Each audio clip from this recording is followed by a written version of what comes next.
பீகாரை பொறுத்தவரை மொத்தமாக 243 சட்டமன்ற தொகுதிகள் உள்ளன. 243 சட்டமன்ற தொகுதிகளை பொறுத்தவரையில் அங்கு பெரும்பான்மை என்பது 122 பார்க்கப்படுகிறது.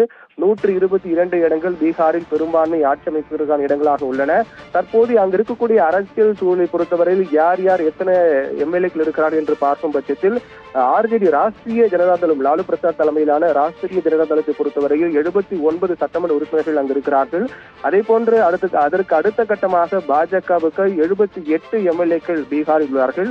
அதற்கு பிறகு தற்போது முதலமைச்சராக இருந்து ராஜினாமா கடிதம் கொடுத்துவிட்டு மீண்டும் பாஜகவோடு ஆதரவோடு ஆட்சி அமைக்க உரிமை கோரியிருக்கூடிய நிதிஷ்குமாருக்கு 45 சட்டமன்ற உறுப்பினர்கள் இருக்கிறார்கள். அதே போன்று காங்கிரஸ், இடதுசாரி உள்ளிட்ட கட்சிகளும் அங்கு கணிசமான எம்எல்ஏக்களை வைத்திருக்கிறார்கள். இப்படியாக இருக்கக்கூடிய பீகாரில் ஆர்ஜேடி மற்றும் நிதிஷ்குமார் தலைமையிலான கட்சி, காங்கிரஸ், இடதுசாரிகள் உள்ளிட்ட அனைத்து கட்சிகளும் இணைந்து ஒரு மெகா கூட்டணி அமைத்து அங்கு முதலமைச்சராக வெறும் 45 உறுப்பினர்களை கொண்ட 45 சட்டமன்ற உறுப்பினர்களை கொண்ட நிதிஷ்குமார் முதலமைச்சராக பொறுப்பேற்றார். துணை முதலமைச்சராக 79 எம்எல்ஏக்கள் கொண்ட ராஷ்டிரிய ஜனதாதள தலைவருடைய லாலு பிரசாத்துடைய மகன் தேஜஸ்வி யாதவ் துணை முதலமைச்சராக பொறுப்பேற்றார்.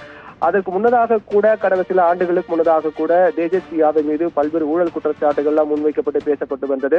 அப்போது நிதிஷ்குமார் தரப்பில் தேஜஸ்வி யாதவை பதவி நீக்கம் செய்ய வேண்டும் என்று கோரிக்கை முன்வைக்கப்பட்டது. அதில் ஏற்கப்படவில்லை. என்றால் பெரும்பான்மை ஜேடியை விட ஆர்ஜேடி கட்சி 79 எம்எல்ஏக்கள் இருக்கிறார்கள். அதன் காரணமாக தேஜஸ்வி யாதவ் துணை முதலமைச்சராக நீக்கக்கூடாது என்று அவருடைய கட்சி தரப்பில் தெரிவிக்கப்பட்டது. அதற்கு பிறகு அவர் கூட்டணியில் உரசெல்லாம் ஏற்பட்டு விலகி பாஜகவோடு சேர்ந்து மீண்டும் இந்த கூட்டணியை சேர்ந்து என பல முறை அவர் கடந்த 3 ஆண்டுகளை பொறுத்தவரையில் 3 முறை அவர் கூட்டணி மாறியிருக்கிறார். இப்படி தன்னுடைய பதவிக்காகவும் தன்னுடைய ஆதாயத்துக்காகவும் அவர் தொடர்ந்து அணிமாறக்கூடிய தலைவர் என்ற பெயரை நிதிஷ்குமார் இதன் மூலமாக பெற்றிருக்கிறார்.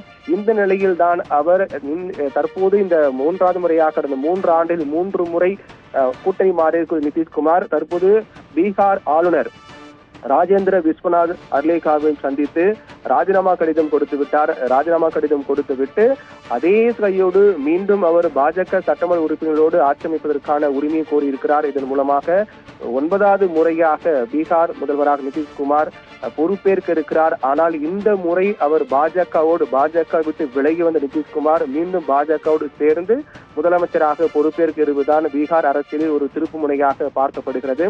இன்னும் சில மாதங்களில் நாடாளுமன்ற தேர்தல் நடைபெற உள்ளது. அதற்காக ஒவ்வொரு கட்சியிலும் மிக தீவிரமாக பணிகளை மேற்கொண்டு வருகிறார்கள்.